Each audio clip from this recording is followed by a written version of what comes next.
This is a tutorial for Chapter 21, Sections 7 and 8 of the Technical Mathematics textbook by Coulter. Within this tutorial, we're going to work through the Section 7 and 8 problems that cover the process control and regression. When we're going through these, there's quite a bit of data, and so we're going to use Excel to manipulate that data. So what I've done is I've gone in here and I've filled out an Excel spreadsheet with all of the data from the different problems in the homework. And I've posted this on the learning management system that we use, Moodle. So I'm going to take you to the Moodle location and show you where that's at. So first thing you're going to do is log on to your Bangle account.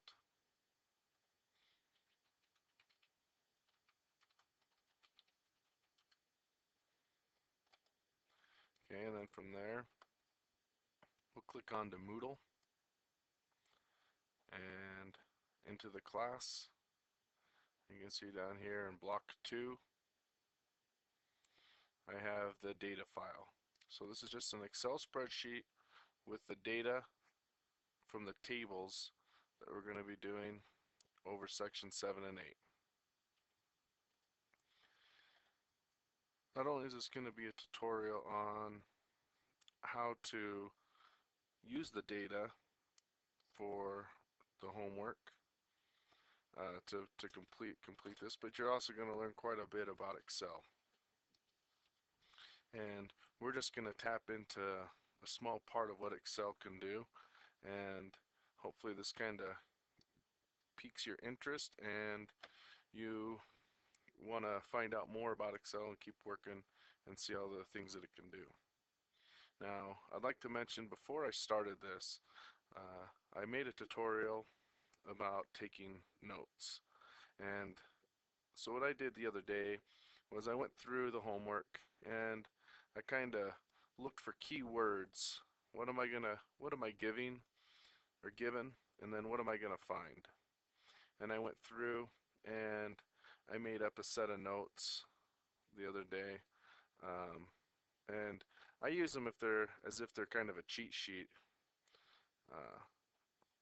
And here are those notes, and so I like to go through there and write down the different definitions of words, where I can find, when it talks about a P-chart, what is a P-chart, where do I see an example of that.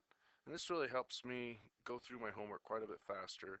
And then when it comes time to review for a test, I know what pages to go look at. If I can look down this line of things, and I can feel pretty relatively comfortable about, hey, I can define these things, or I know what these things are. I feel like I'm ready for the test. If I'm not, then I know, right, hey, this is where I need to go to check out what this is. Okay, so if you haven't already, check out that tutorial. It's just a few minutes long.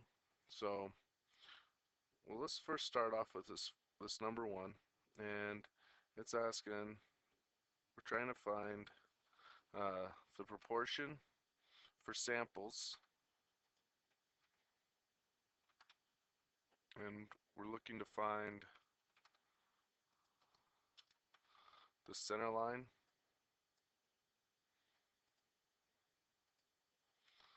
The center line for these. Okay, so this information is for P-charts, starts on page 661 and is really addressed on page 662, figure 21-23. So figure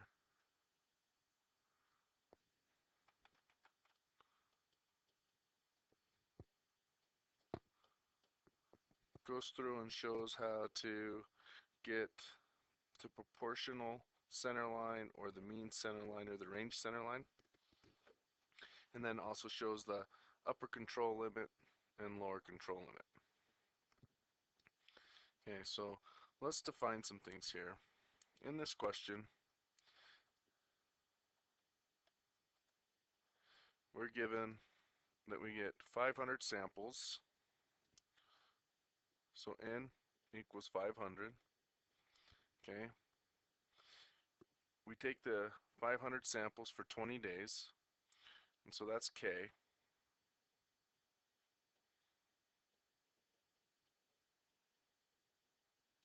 So we're given 10,000, okay, and then the center line, that equals p, the proportionate, and this line over the top right here means that it is all of the proportion of the defective added up and divided by the total. So we take the defective total divided by k. Okay, and we don't have the defective total yet. That's over here in our spreadsheet. So we have the defective total. So I can go through here and I could add this up. I could go through here and add this all up with a calculator, but there could be some error. I might miskey something or I might get something wrong. So I'm going to use Excel. So I'm going to hit equals, and there is a sum function. So I just type SUM, and I start a parenthesis. I highlight my data, close parenthesis, and there I go. So now I know that this is my K. And if I actually wanted to put that over here, I could put K, and then I could basically just do the same thing here. 1500. It doesn't have to be at the bottom, it can be anywhere. I could highlight it, and if I click into here, when I click into this formula, you can see that it's going to highlight the data. So I have 1500. And while I'm here, maybe I want to put my total. Okay, and so it looks good.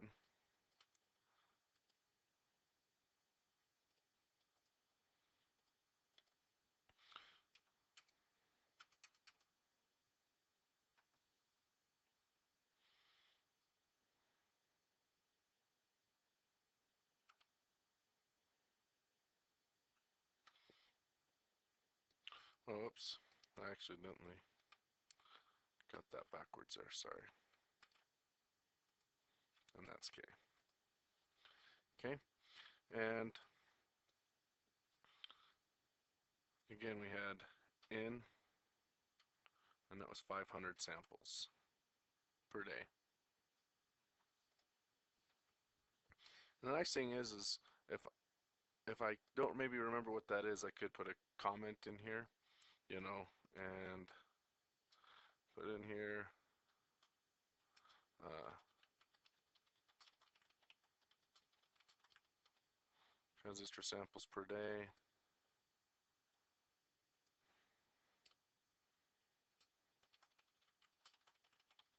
Total samples.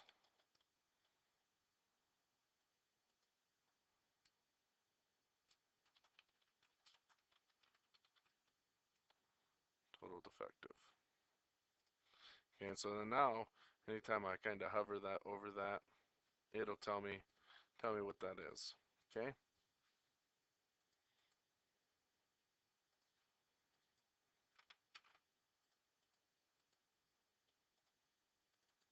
Just put this guy back down here so it's all the same.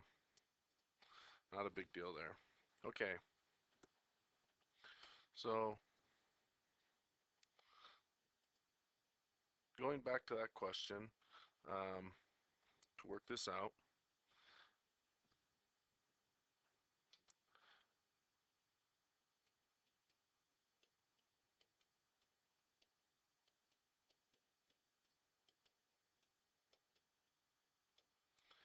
and so if I was going to, I can also put that in my spreadsheet now.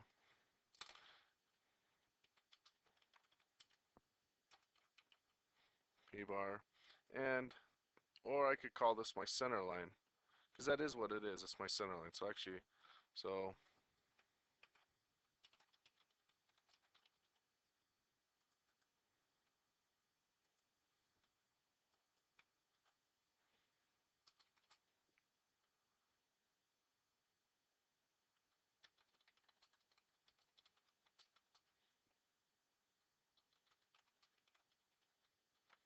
and I can stretch this out so I don't have, that looks a little better there. Okay, so now that I have that, I have my center line. Um, so I've just answered A. So the center line I found. Center line is 0.15. So upper control limit. So how do I find the upper control limit? The upper control limit that is shown, the formula for the upper control limit again is shown on page 662, figure 21-23. However, in that formula, it's showing you for 3 sigma. And remember, if we have, and we're just going to talk general here, if we have a deviation and say if this is, we're going to do P here,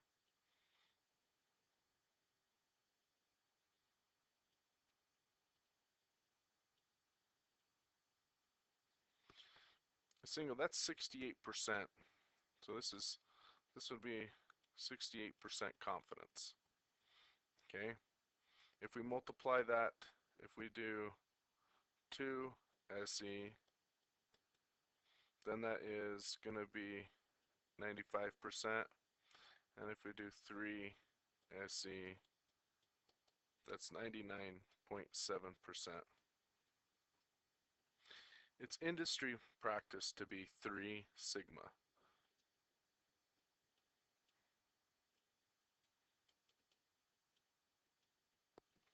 And they actually talk about that at the bottom of page 663. Page 663. But in this question, we're not asking for 3 sigma or 2 sigma. And if it's not defined, we're just going to assume that they're talking about this. Now N is the number of samples per day. Okay, that's the number of samples per day. And so we're going to go down here, and when we're looking for these upper or lower control limits, the upper control limit, and I'm just going to abbreviate that.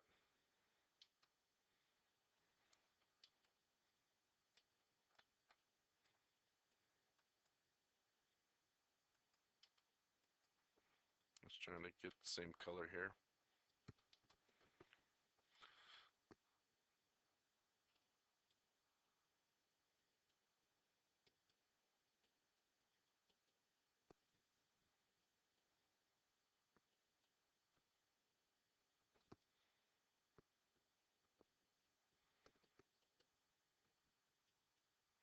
I'm going to abbreviate that UCL.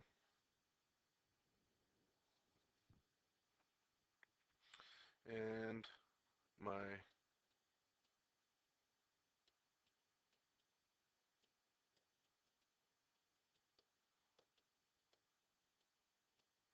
okay, and really basically when we have this, it's going to be my UCL, my upper control limit, is going to equal my proportion plus,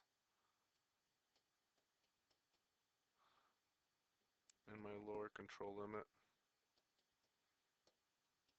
and it's going to be minus. Again, if we were going for a higher level of confidence, level of 95 or 99.7, we would multiply those.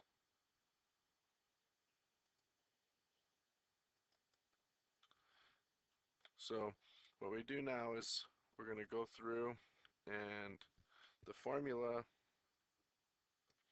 for this is on page 663, about in the center, And so we see it's going to be SEP is going to equal the square root of 0.15, 1 minus 0.15 divided by 500. And that equals 0.01596. So if I'm going to be doing a lot of this calculations, I might want to be able to uh, just type that in here. And so again, to make that look nice, I'm going to put that in a subscript. And I can write this formula in here pretty easily. So I just have to watch my formula.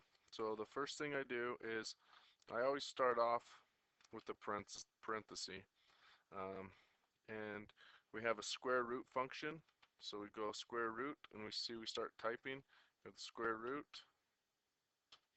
And I'm going to throw a couple extra parentheses in there because I'm going to have three things happen there. So we have the first P.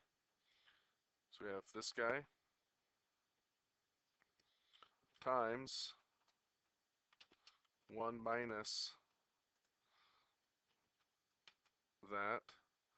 And so when I do this, you can see that parenthesis only closes to there. I need to go to here. And then I divide by, and I divide by n.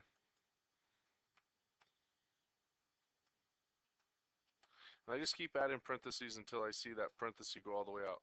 And Excel will kick it out, the extra parentheses if it thinks it needs to. So then we had the upper control limit,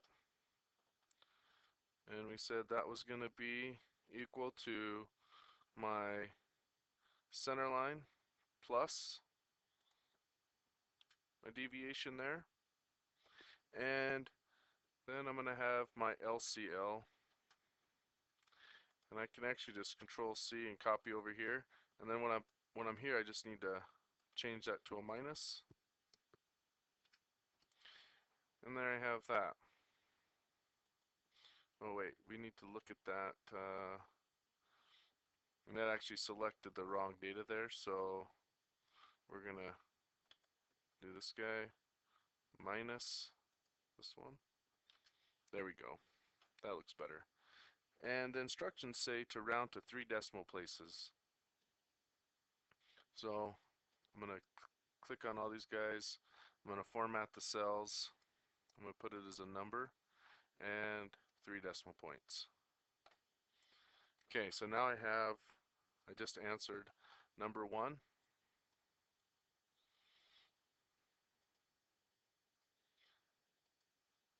Okay, and actually here we go.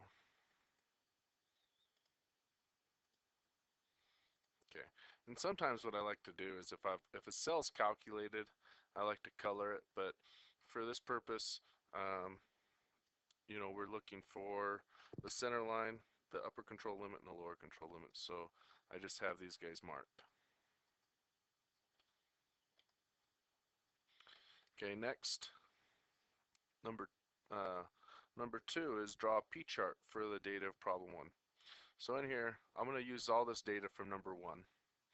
I'm going to right click on this guy. I'm going to say move or copy. I'm going to create a copy. Create that copy, and we can see the copies right there. Just going to grab it, drop it, rename it, number 2. Okay, so in Excel we can draw some different charts. We can draw charts, and it's up here. You go to insert, and there's a whole bunch of different charts.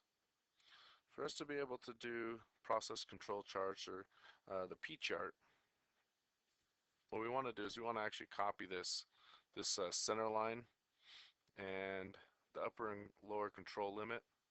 We're going to want to make these guys go all the way down. So So what I do here is I just typed in, I know if I copy this, this guy's not a formula, but these guys are.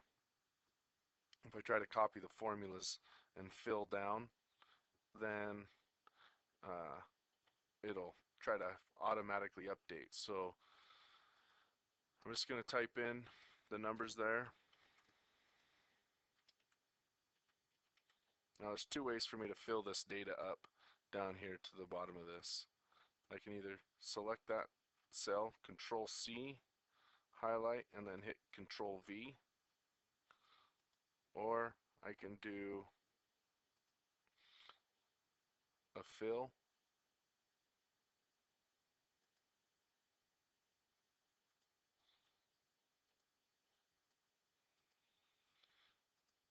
So another way for me to fill this is I just highlight the columns that I want to fill, and I can just fill down just like that, and it'll fill for me. Again here, fill down, and it fills the numbers there. And this will make sense here in just a second when we go to make the graph. Okay, so looking at the P graph on page 662 in figure 21-3, the proportion graph, we can see that we're going to have the three lines, which is our center line, our upper control limit, and our lower control limit. And then the data that we're plotting is this data here. So what I'm going to do is I'm going to highlight this row, and I'm going to hold down the control key on my keyboard, and I'm going to highlight this data here.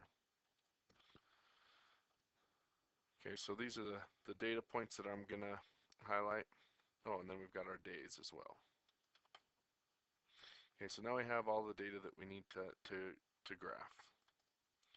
So I'm going to go to Insert, and I'm going to click on here, and it's actually going to actually automatically populate with it's going to choose the recommended chart, and the line chart is what we want, and that looks very close to what we want to have for the data. So I can stretch this guy here,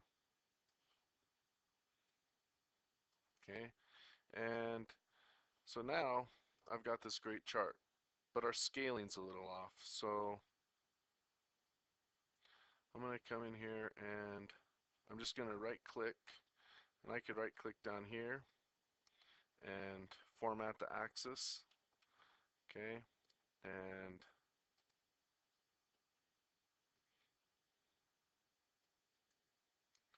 I can specify the intervals if I want to, instead of having every single day show, if I wanted to have only every 5 days show, I can show tick marks, interval between tick marks, and I can do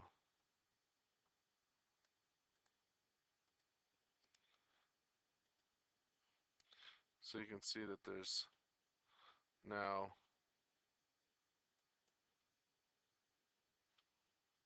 the data we can manipulate that any way that we want. And then here our side on the side, it doesn't make any sense to have this range be all the way from 0 up to 0.2. I can see that of all my data points, none of my data points go below 0.12, and none of them go above 0.18. So if I click on this side, I can format that chart area right there.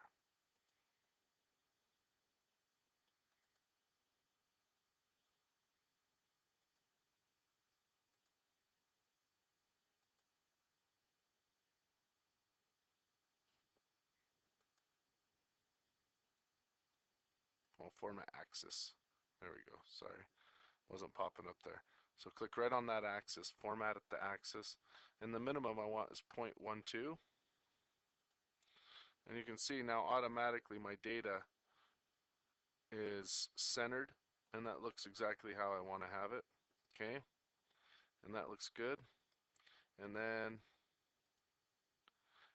I want to format that data series. I don't want a line between everything, so I can say no line, but I do want markers.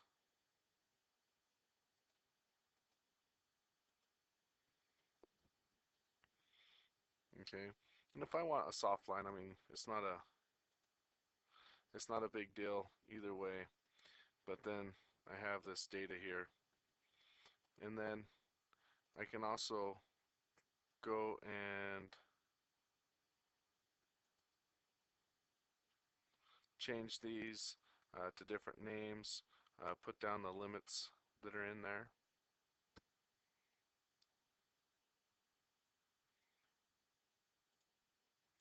So in here I just basically come and I'll edit, and this is center line 0.15. I can rename my upper control limit to UCL 0.166.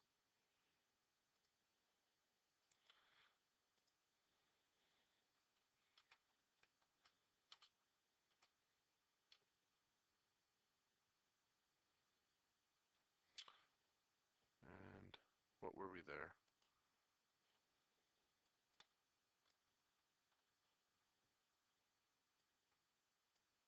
134.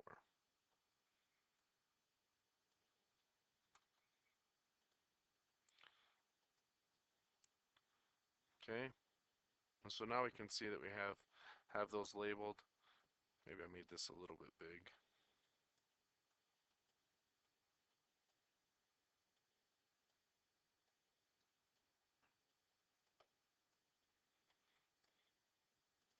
I can click right here on the chart title, and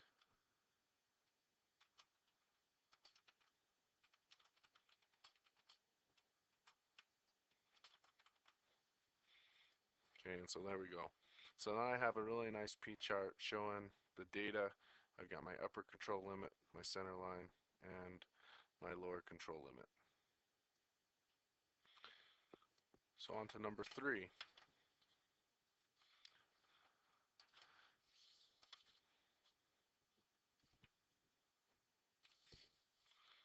Okay, in here, now we're dealing with uh, the daily mean.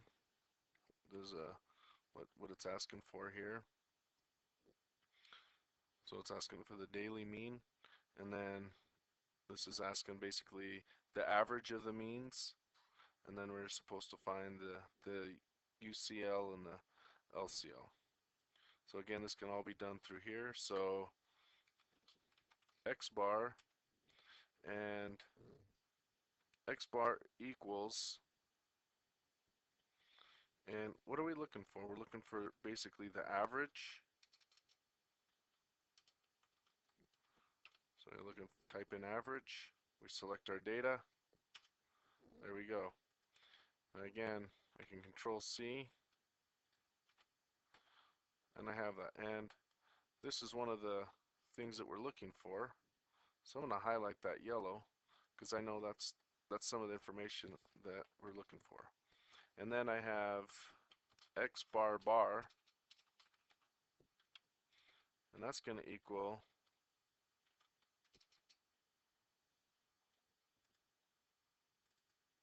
the average of our X bar, or our mean.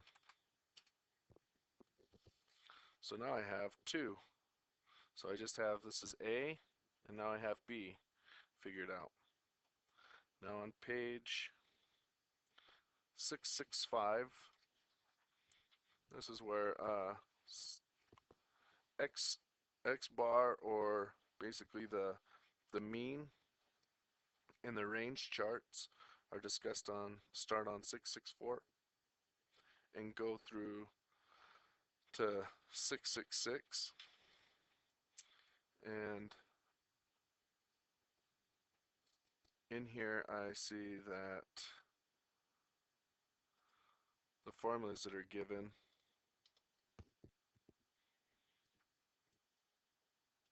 x bar is going to equal our x's divided by n, which is what we did here. These are our x's here, our measurements, our samples, divided by the total number, and we did that through the formula average. The x bar bar is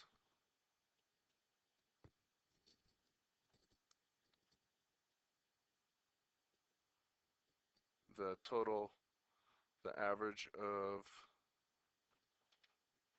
this is k, the number, and that's what we did down here. We did all of these guys. Oops, I'm going to mess up my formula there if I'm not careful. This guy's the average of all these guys. Okay, and so how many samples do we have here? We have 1, 2, 3, 4, 5, 6. Okay, we have 6 samples.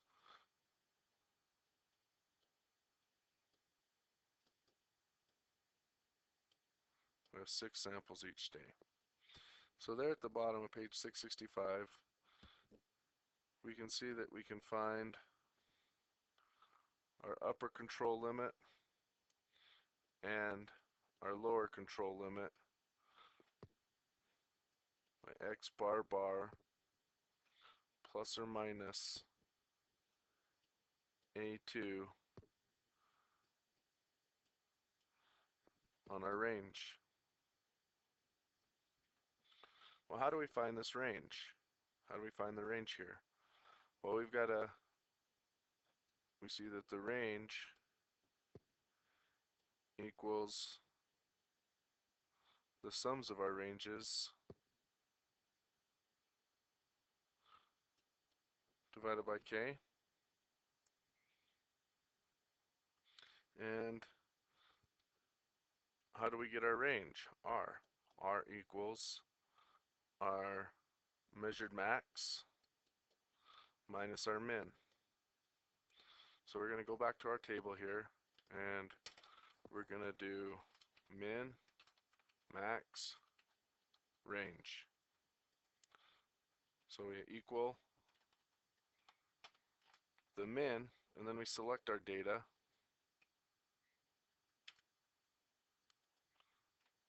I'm going to fill that formula all the way down. And that shows that automatically finds the minimum in all of these. And then Excel has the same thing for the max. All this data.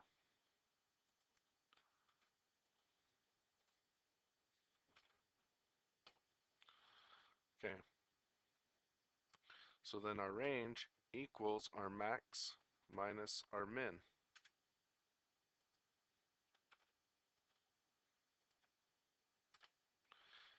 So all I'm doing there is I'm control C. I make the first formula, and then I control C. And what I want to do a lot of times is I'll go down and make sure that this number up in this area looks like it's cursing over. See, like I'm on number 15, row 15, even though it says day 14. I'm on row 15 and it's J15 and I15. So I know my data is good. Okay, so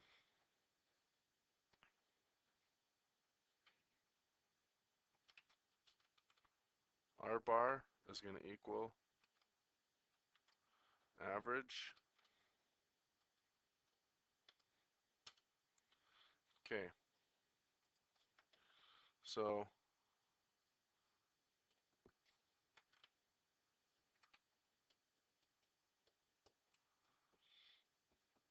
I have X bar right here, and I have R bar. So what do I need? I need this A2. And A2 is defined on page 666 in table 21 11. So I look at table 21-11 and I find that A2 for 6 samples equals 0.483.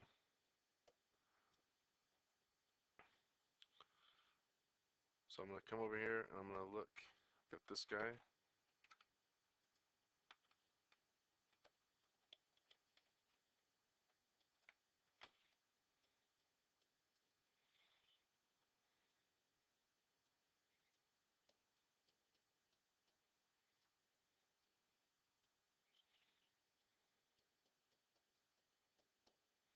Okay, and that's going to be my upper and lower control limit.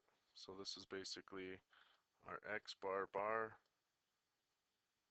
plus or minus A2 times R bar.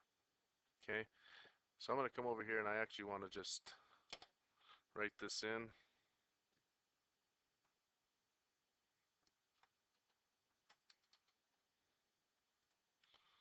Upper control limit,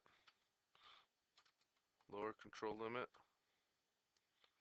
and what did I say that was going to be? This number plus 0.483 times this number, close parentheses. There's our upper control limit. And again, I'm just going to copy that. My lower control limit is going to be minus. Now again, you really have to watch out because what Excel does is, see, it put a 0 there. We know that can't be right. That can get you. If I click up here, I can see it's grabbing data that's just one data off. So this data here actually needs to be here, and this number here needs to be this guy. There we go. Now we look good. And again, I need to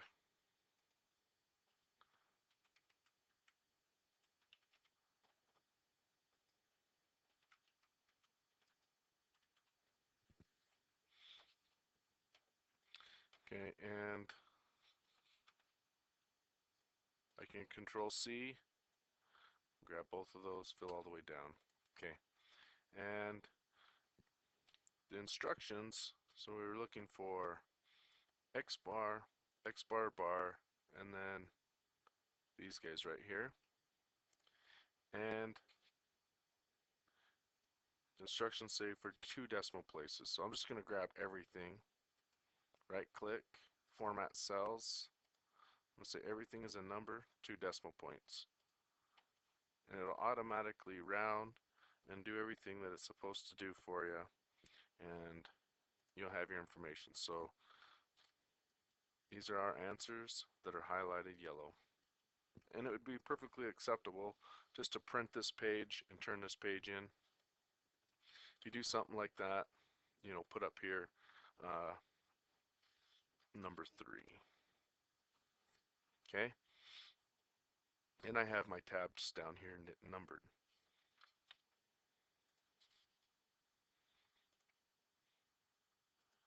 Okay, number 4 is a very similar problem, but now we're looking for the range. We're looking for the range for each day. And so we have 5 samples. 1, 2, 3, 4, 5. We have 5 samples, and we're going to look for the upper control limit and lower control limit here.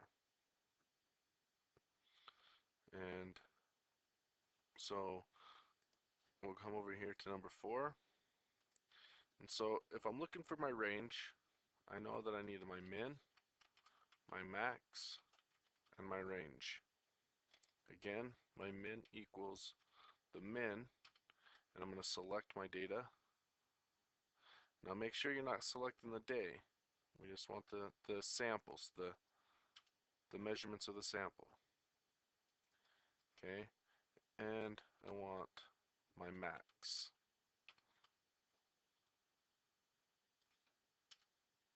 I'm going to highlight both of these. I'm going to hit Control C, and I'm going to come down here. I'm going to fill. I actually could have even done the range at this point in time too. Equals the max minus the min.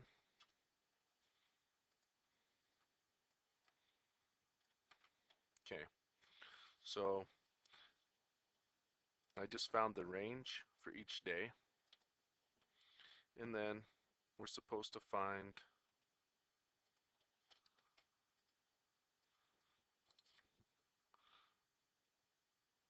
so the range equals the max minus the min, R bar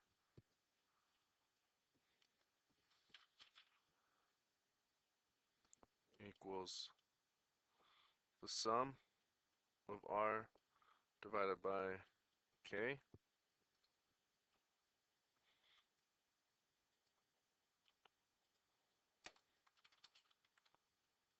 So equals average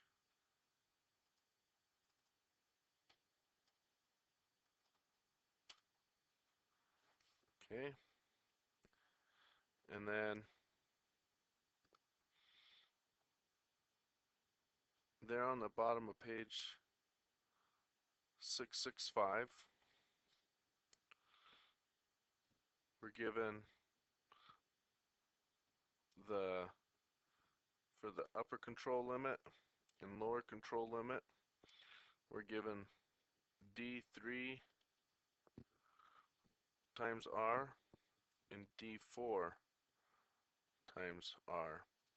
Okay, so we have this R bar, which is 170.95,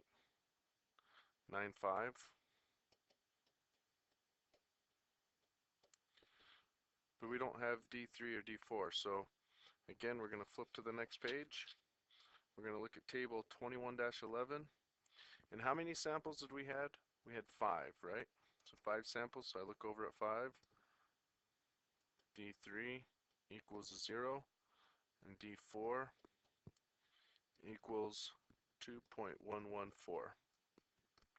And if you read the fine print, if you have different numbers of samples, you can go and look up, you know, the other constants from the ASTM manual on presentation of data and control chart analysis.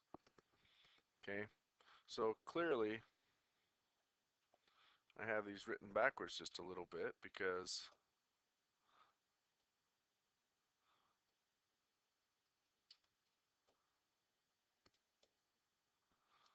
I can see if D3 is going to be 0, that's going to be a small number, it's going to be 0, and so that can't be my upper, it couldn't have been my upper control.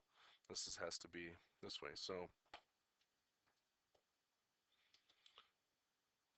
my lower control limit equals 0 times 170. My upper control limit equals 2.114 times 170.95, which equals 361.38. If I want everything to show really nicely in here, I'm going to show that D3 equals 0 and D4 equals 2.114.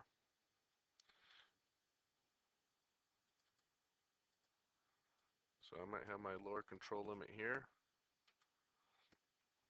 and it's a 0.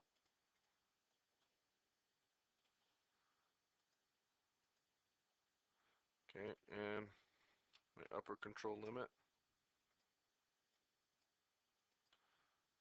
is going to equal 2.114 times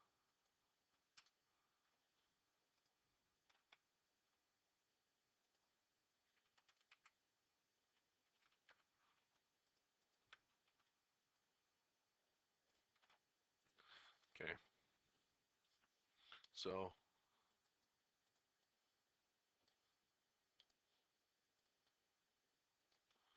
and you'll see why I'm taking these all the way down. Remember, when we went to go make our graph,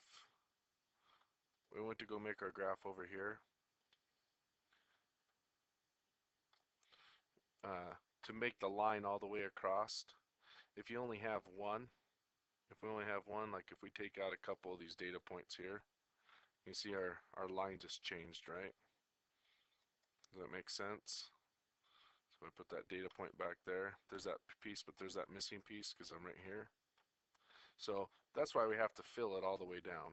That's why I'm running those numbers all the way down. So if I do want to make a chart, which eventually we do, I want to make sure that I have them all the way done so I don't have to do that later. Okay, so number five, it says to make an X chart for the data from problem 3. And so I'm going to look at page 666, figure 21-26 to get a look at that chart for the mean chart for data problem from problem 3. So again, I'm going to right click here. I'm going to make a copy of this guy, create a copy. I'm going to bring it right over here between after 4, rename it to number 5.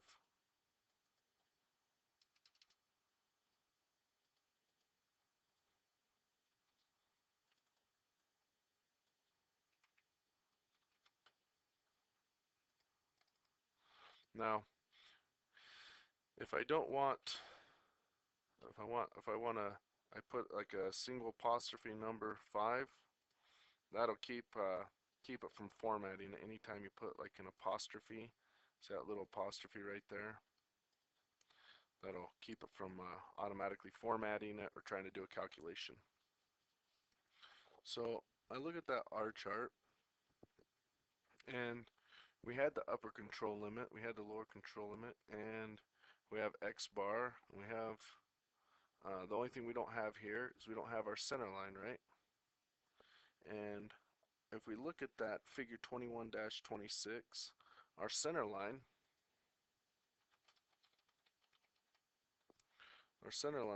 is equal to X bar bar. So 2, 1, 1, not 5, 5. I'm going to fill that up. I'm going to highlight it.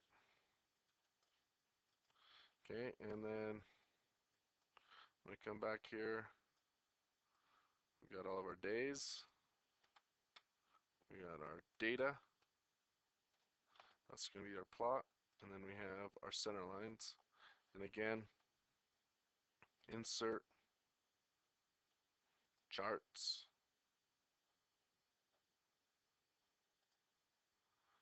And we're going to go with a line.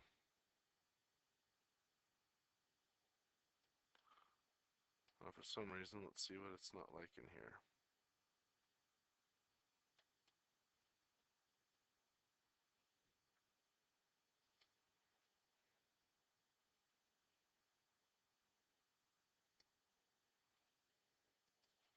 Let's go ahead and make that chart and then see what it's saying.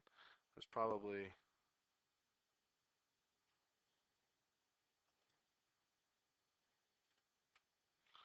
so this is a good example. So I know I want a line chart, but the data for some reason it's not selecting the right data. We have the days down here. We have the correct days.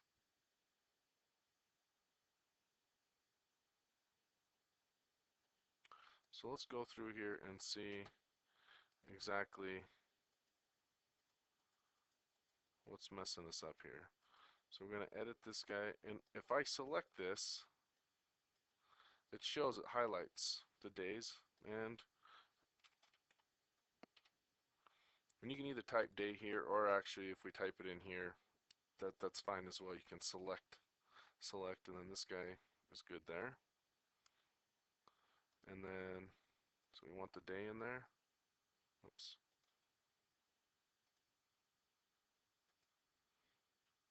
The next series of data is X bar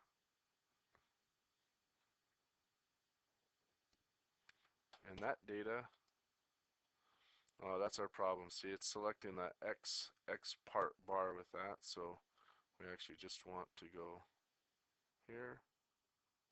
We go.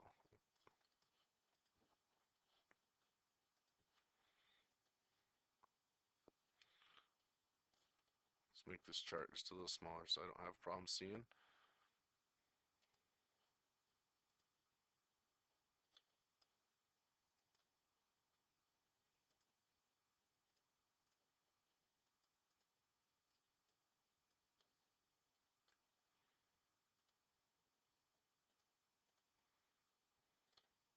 So there's that data,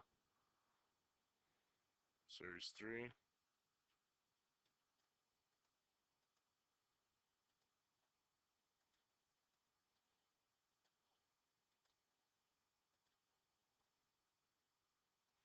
And if I actually want to, again, um, if I actually want to have the UCL in there, upper control limit, 216 dot, oops, just done it, 216.89.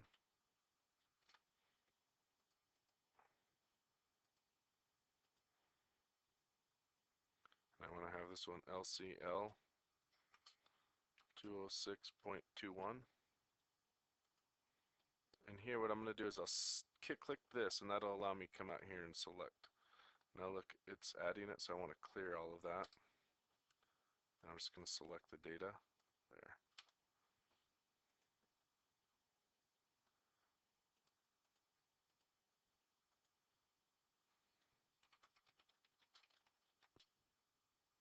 And my center line.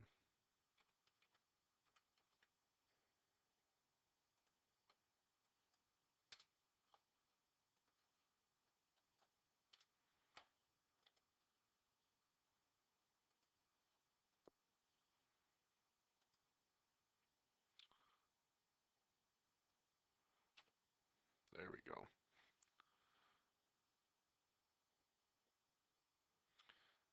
Now, I have a pretty nice graph here.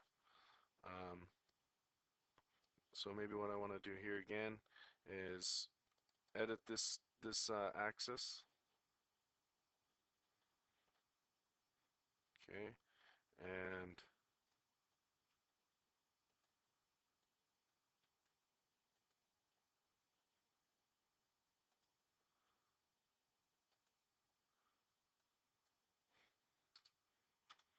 it's a little tough to see, so I'll try to.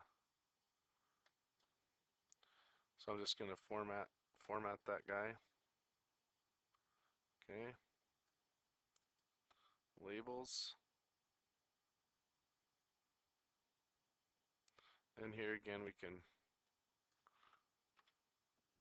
specify the units.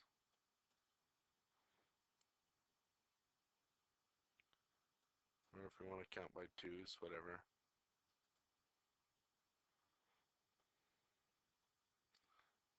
And that looks pretty good. And typically this line here is going to be a little different, especially when you see it in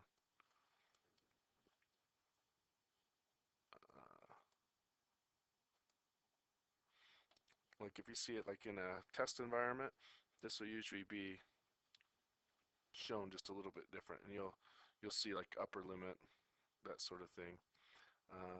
So if we do a gradient line, markers built in. Okay.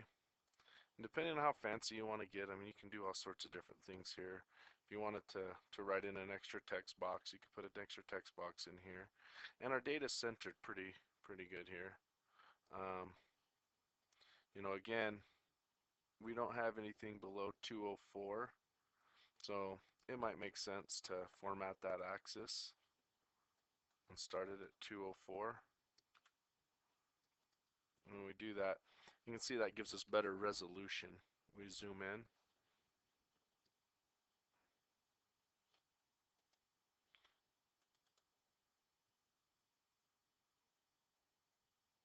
And then I might add a title or something in here, just depends. But I think that looks pretty good. We can see we have our information down here. And again, if I wanted to relabel this to indicate measurement, you know, if weight, you know, this is in pounds. If I wanted to label this in pounds, or if I want to have each of these guys show their data label, their actual number, there's a lot of,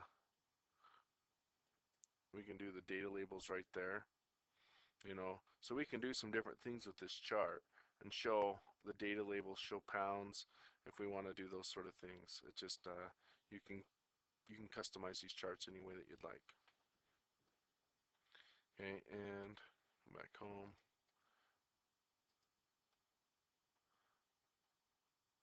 And a lot of times what I like to do, oops, so I just moved that chart, so I'm going to hit a Control Z to recenter it and grab that whole chart.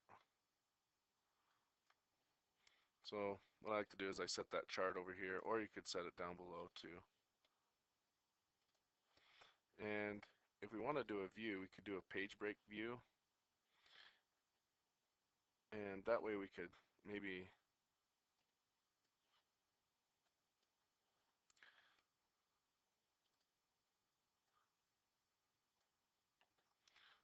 so by doing that, I actually just made it so if I do go to view, page break view, I can pull it and get this guy to set up like this. Page layout on this, I'd do a landscape. And now if I print this, I can have all my data here at the bottom. I have my data at the top, and then I have my graph at the bottom. And I have my question number right here. And it saves you a lot of time. Let's see, what other one did we do the graph on? This one. So again, view, page break, page layout, landscape. I'm going to grab that graph and bring that graph down here.